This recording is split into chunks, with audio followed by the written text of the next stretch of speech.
নমস্কার। আধুনিক কবি শ্রী মীনাক্ষী দাশের একটি কবিতা আমি পাঠ করছি। অনামিকা। আমায় কোনো নাম দিও না তুমি, অনামেতেই ডেকো মাঝে মাঝে। বনফুলের মতো আড়াল করে লুকিয়ে রেখো লতাপাতার ভাঁজে। আমার তো আর গন্ধবিলাস নেই, নেইও তেমন রংবাহারি হাসি।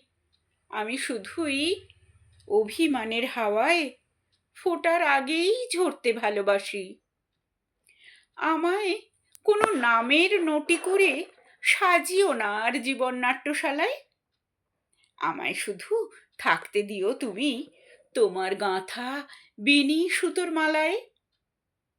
তোমার ঘরের ফুলদানি আর টবে ফুটিয়ে তুলো গোলাপ বেলি জুঁই।